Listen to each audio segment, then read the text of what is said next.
So thank you. I have, you said you're interested in nuance, and there are times when I see the nuance and times when I hear large statements that sound unnuanced to me. So I'm going to try and, as far as I see, there's three things that at least strike me you're arguing. Sure. And I'd like to disambiguate them Okay. and see where they go.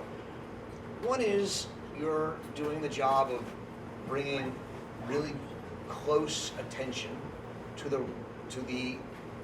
racialized imaginary of black men as it's emerged in maybe the United States, maybe outside the United States. Sure. You have talked mostly about the United States. And that seems to me a really important project.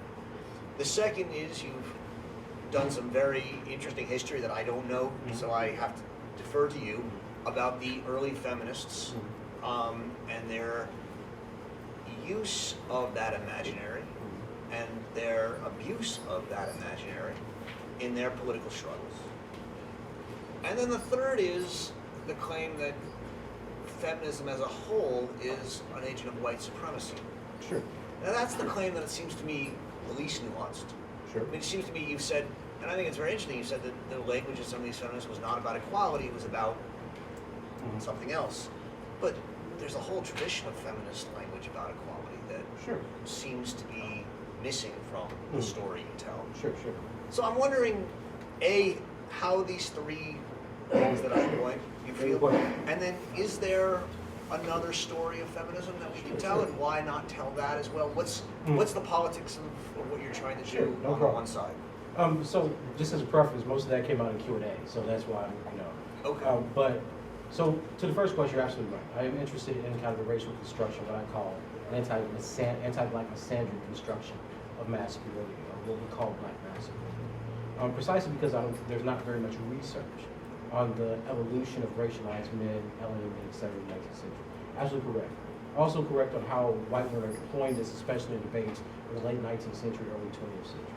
And so the third point, my claim is not so much that there is not a rhetoric of it. So when I was talking about the Equal Rights Amendment, right, in the 1970s, my claim is that the overarching tendency, if you will, of feminism from 1865 forward, before you get to civil rights, has been so closely associated with white supremacy and segregation that it's hard to disentangle that from pronouncement of equality.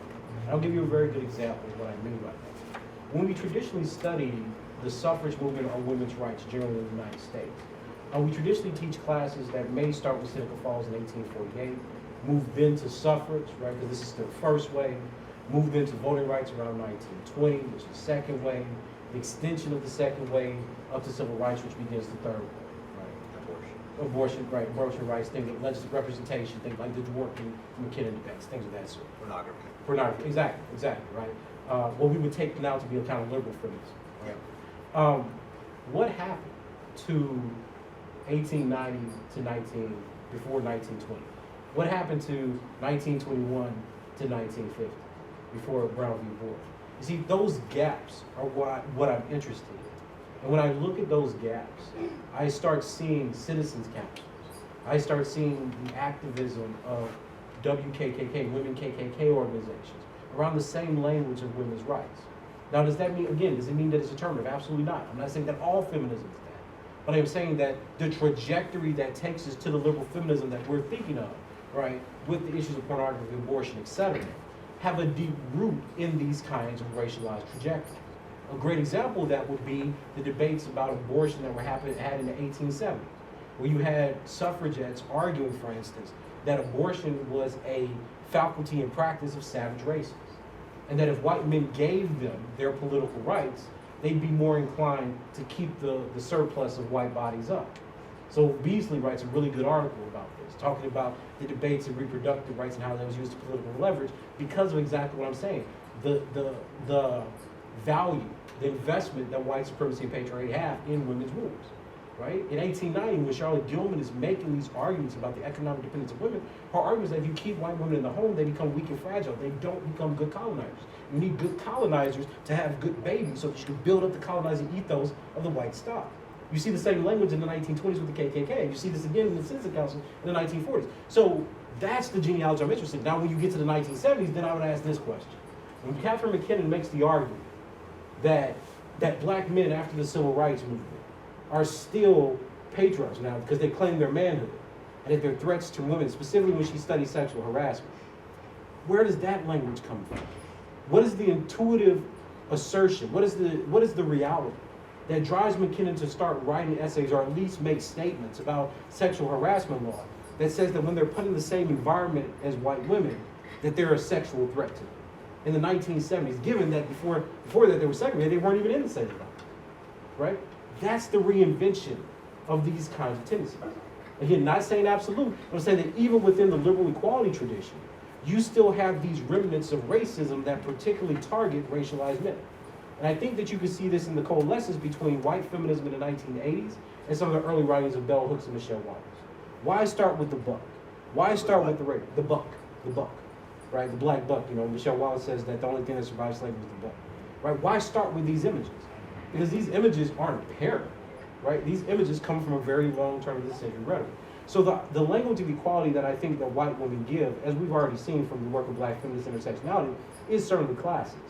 But what I argue is that their language is also racially misandric, in the sense that even liberal feminism, under the equality root from the 70s forward to the 80s, has tried to maintain, and Angela Davis writes about this too when she's writing about the history of rape activism in the United States, still carries with it the myth of the black rapist.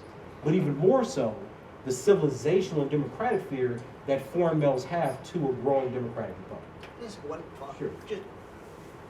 It can't be only feminism that has Oh, contributed no. to the black imaginary of the misandry No, black no. male, right? It happened before feminism too. Yeah, that's why I quote all this stuff about ethnology. I'm Right. saying that the Why ideas. so focus on feminism? I mean, I'm just interested in the question of why feminism is the central part of your story. Well, or is it? It depends which book you read, right? Like, if you read The Man Not, it's mostly about ethnology and then how feminism takes on to that. In this project, the argument is about feminism because I'm really interested how we keep missing that. Right. So that's why, notice I didn't start the paper just with like feminism. I said, look, here's what John Campbell said, here's what these ethnologists said, here's how the concept of man was developed from Adamic and Hebraic interpretations of the 21st verse of Genesis, because those are what ethnologists are writing on.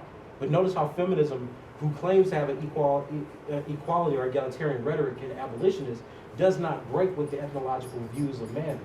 It employs them, it deploys them for their own political ends. So and this is why I talk about the backlash. When Susan B. Anthony and Elizabeth Cady Stanton saw that universal suffrage was out of reach, they didn't say, well, let's try more progressive venue. They started citing ethnologists. So that's my interest. Like the interest is not feminism created all evil things. But my issue is you have all this racism. Why are we extricating feminism from it? Why is it not a product of its time? Why is it not a product of its theories? Why are white women who employed the very same thoughts of segregation and rape, etc., not held accountable, right? So when I talk about Michelle Mitchell, and she says, look, well, I don't want to blame Elizabeth Cady Stanton. Well, I'm like, why not? If you're going to blame, if you're going to blame Cartwright or Van Every for establishing the kinds of ideology that leads to segregation in the 20th century, then why aren't you blaming Elizabeth Cady Stanton, who was writing about it and socializing people in a national newspaper, right? Those are the kinds of exceptions.